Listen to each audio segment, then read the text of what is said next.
So how many of you have heard of South by Southwest? If you haven't heard of it, it's a big drinking party in Austin every spring, and then they happen to have some educational sessions that are scattered throughout the 5 days of the conference.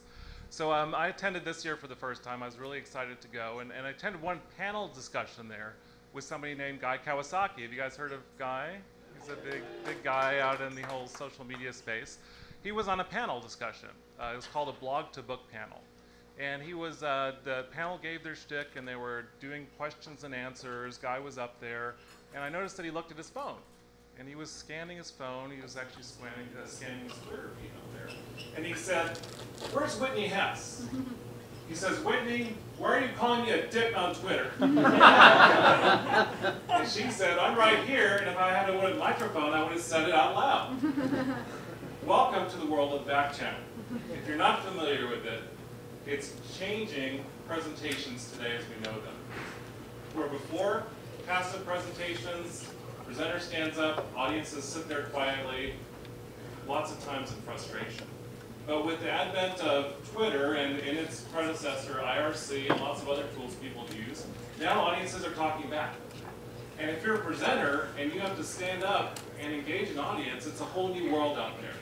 And so today we're going to look at a couple things that you can do if you need to stand up and present what is a back channel talking back behind you. The first thing that I would recommend that you do, I'm actually writing a book on this topic right now for Peach Pit New Writers Press. And the first thing I'd recommend is to embrace the back channel, the fact that it exists. And the very first thing I'd recommend is just to welcome it, throw out a welcome mat. There's somebody named Chris Brogan, a big social media guru out there these days. He gave a conference recently. First thing he did when he came up is said, "I want you to Twitter this. I want you to talk about this. So I want you to embrace the tools that are out there and to actively engage in the conversation. Report back to your followers. What's going on here? What good ideas that you've heard? Anything that you disagree with, just to get the conversation going to a bigger audience. And most importantly, at the very beginning, to pass out that hashtag as an event organizer, or even if the organizer hasn't done it as a presenter, to throw out that code that your audience can use to be sure to include in their posts. The second thing that I think is critically important is to look at the structure of your presentations and to really focus. Because with audiences today, you really have to get to the point really quickly because they have a really low tolerance for you not getting to the point.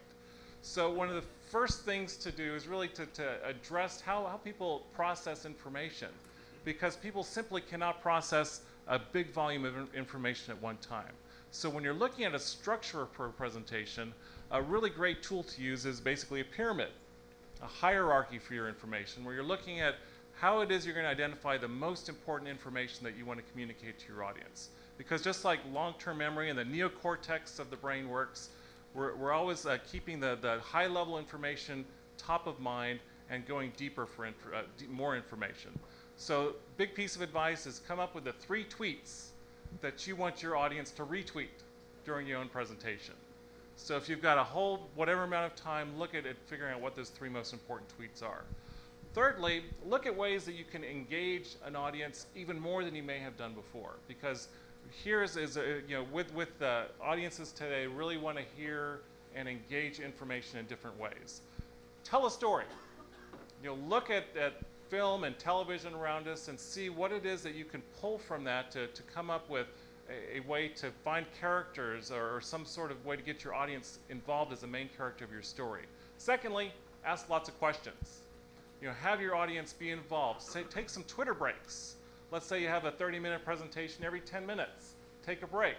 Take some live question and answers, and then also look into the Twitter stream and see what people are talking about so you can be sure to keep on track.